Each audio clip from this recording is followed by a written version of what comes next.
Are you tired of feeling like time is slipping through your fingers? Do you find yourself constantly overwhelmed by tasks, yet never truly accomplishing what matters most? If so, you're not alone. In today's fast-paced world, it's all too easy to fall into the trap of wasting precious time on activities that yield little to no value. But what if I told you that you have the power to reclaim control over your time and create a life filled with purpose and fulfillment? What if I showed you that by making a few simple changes, you could break free from the cycle of busyness and start living each day with intention and clarity? Today, we embark on a journey to explore the art of time mastery, the art of stopping wasting your time and instead using it wisely to create the life you desire. From procrastination to distractions, we'll uncover the common pitfalls that rob us of our most valuable resource and learn how to overcome them.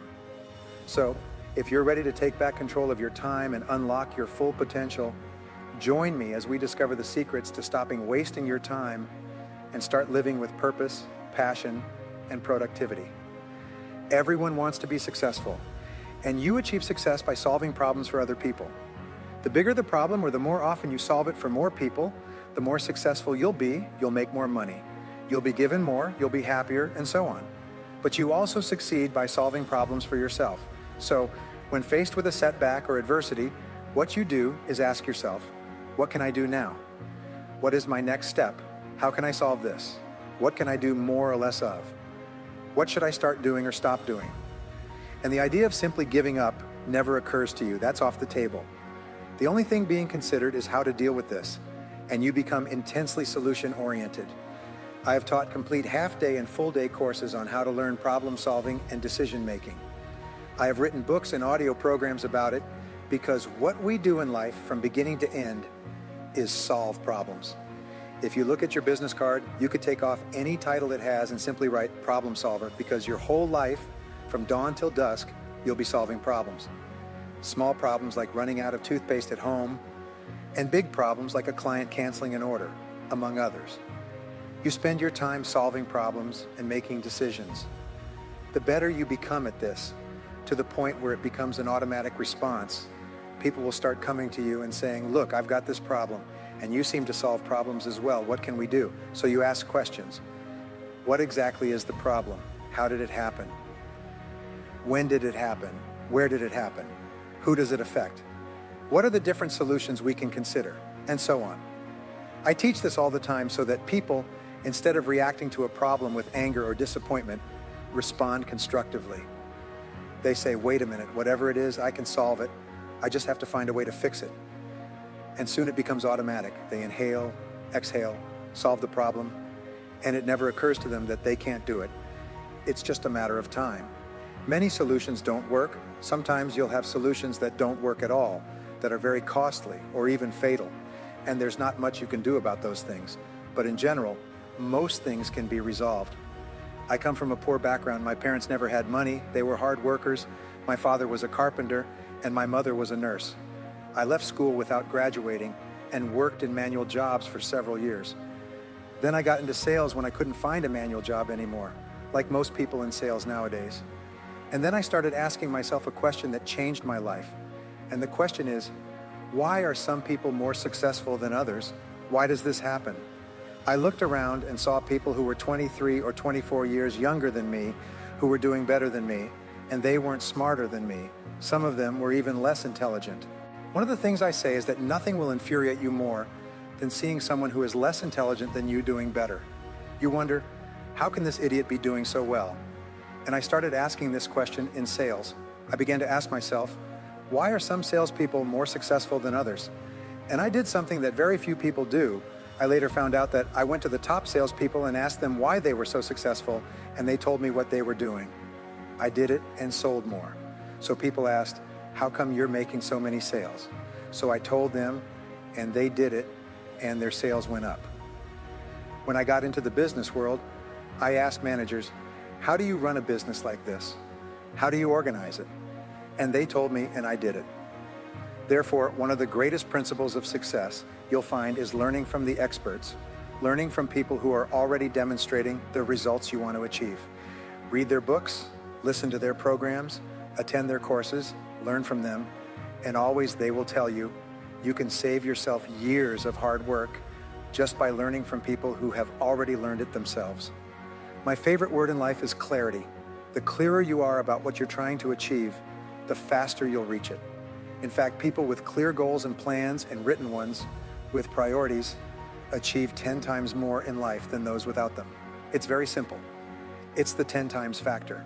Make sure everyone working with you has crystal clear clarity about what their job is. Be clear about your top 3 most important tasks and help everyone else to have clarity about their top 3 most important tasks.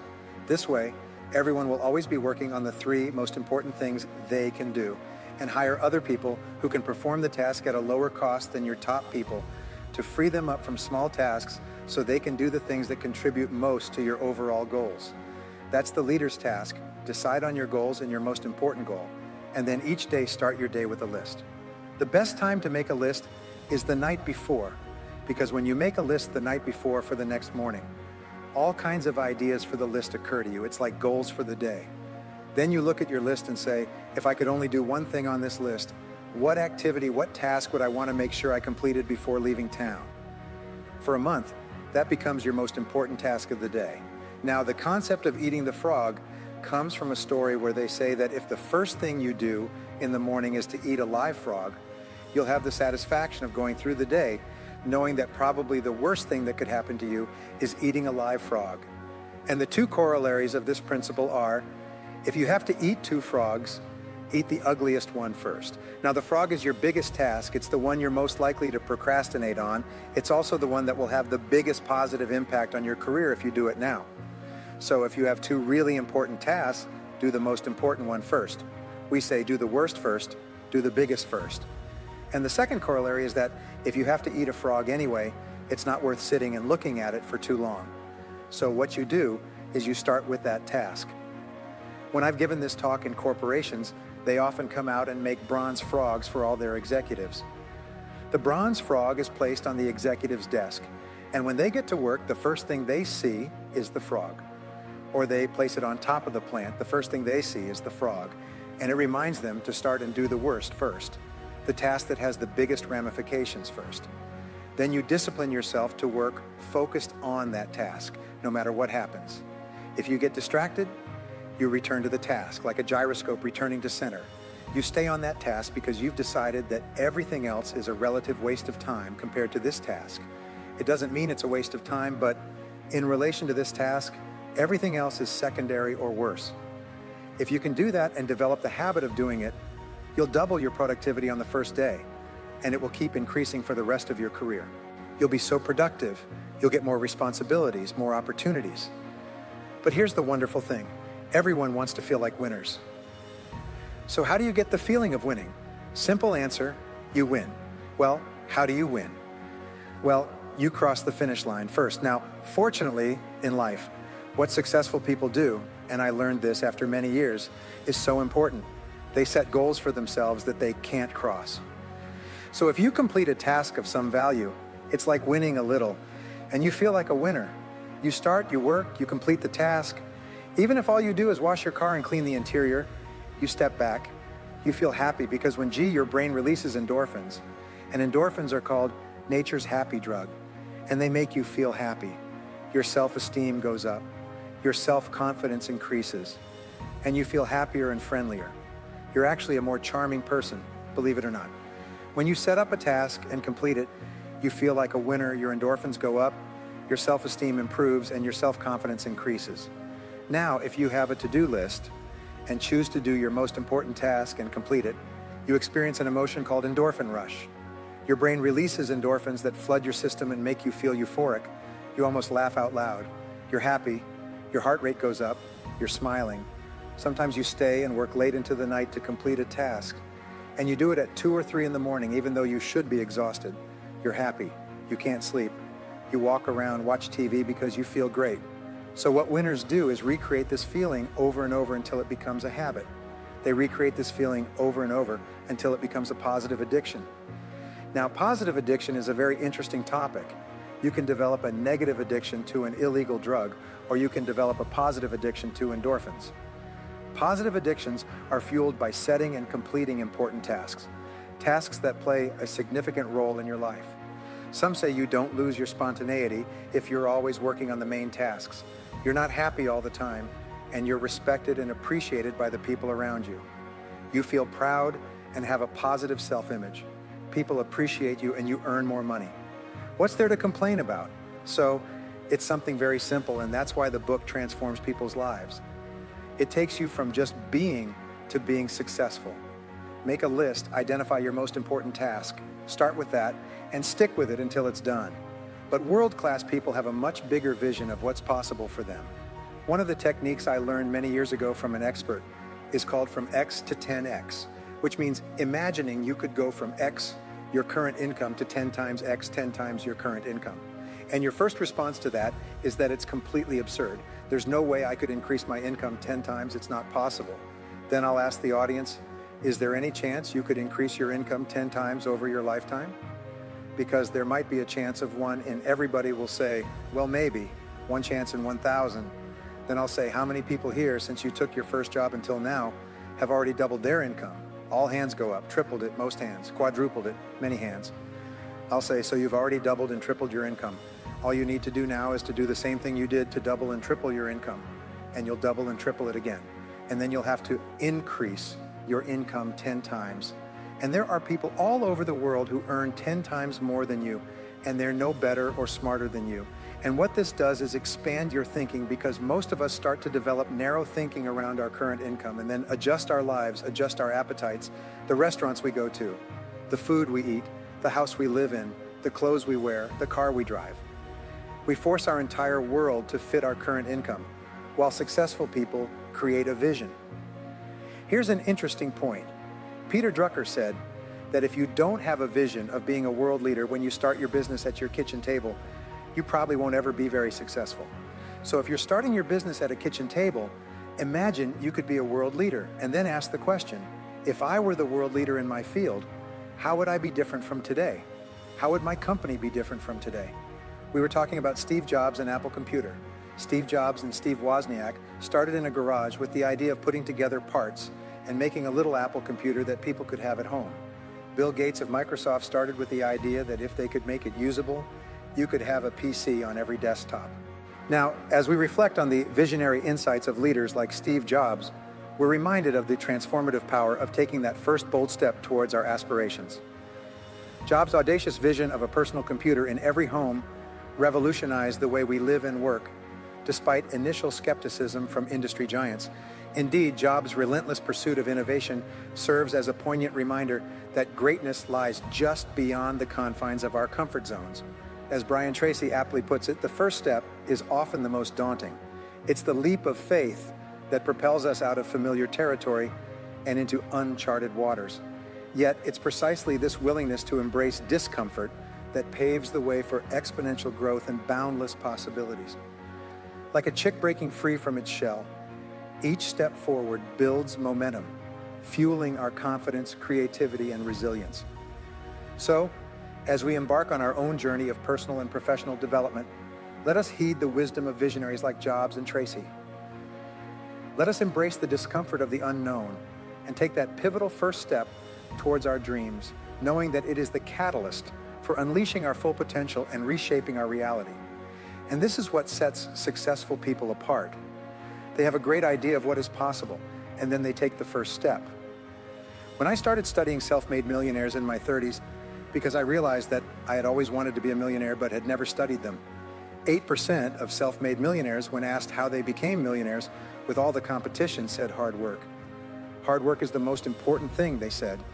That it's not a miracle, that they weren't smarter, that they didn't get good grades, that they didn't come from a wealthy family, but that they were going to work harder than anyone else. And that was their basic personality. Anyway, work harder than anyone else. And I've never found an exception to that all over the world. In every language and culture, successful people work harder than the average person, and very hard. The average successful person works 6 days a week, 59 hours at the beginning of their career, sometimes 7 days a week and 80 hours. But the average is 59 hours, 6 days a week. I was listening to an interview with a very successful Hollywood entrepreneur, and the interviewer asked him, "What do you do on weekends or in your spare time?" And he said after a pause, "I don't know any successful person who works less than 6 days a week. Everyone works on weekends. That's what successful people do. There are also long nights, and unfortunately, many people were never told that if they want to be successful because everyone wants to be successful and no one is better or smarter than them, they have exactly the same skills. Just like you can drive a car, you can succeed, you can become rich. These wealthy people are people who simply worked harder than the average person and worked harder for a long time. All negativity in your life, all failures and frustrations, all negative emotions come from your lack of acceptance of responsibility. If you look at our political problems, our welfare, and our problems around the world today, you will find that at the heart of it are people who will not accept responsibility, blame someone or something else for their problems. And if you do that, you must first realize that it is not true. You are responsible for your own life. No one points a gun at your head and forces you to do or not do something. Accept responsibility. Don't blame other people. I teach my audience in my 2-day seminar to repeat, I am responsible, I am responsible, I am responsible. And to have absolutely no resentment, blame, anger towards anyone or anything else, because all it does is consume you. It devours you. So you will find that many people only think about other people who have hurt them or done them wrong and need to be punished and so on. And you've already heard me talk about how never to think about other people in negative terms because it hurts you. It's like hitting yourself in the face with your own fist. As we draw this journey to a close, let us reflect on the profound insights we've uncovered and the transformative changes we've embraced. From the moment we set out, we confronted the pervasive habit of wasting time head on, determined to reclaim our most precious resource. Now, armed with newfound knowledge and empowered by actionable strategies, we stand on the threshold of a new beginning, a life where each moment is cherished and every action is purposeful. No longer will we allow the sands of time to slip through our fingers. Instead, we commit to seizing each day with intention and gratitude. But our journey does not end here. It is merely the beginning of a lifelong practice, a commitment to prioritizing what truly matters and living each day to the fullest. So as we bid farewell to old habits and welcome the dawn of a new era, let us carry with us the unwavering determination to stop wasting our time and start embracing the boundless opportunities that await. Thank you for joining me on this transformative journey. May your days be filled with purpose, productivity, and profound moments of joy as you continue to make the most of your time and create a life that truly reflects your deepest desires.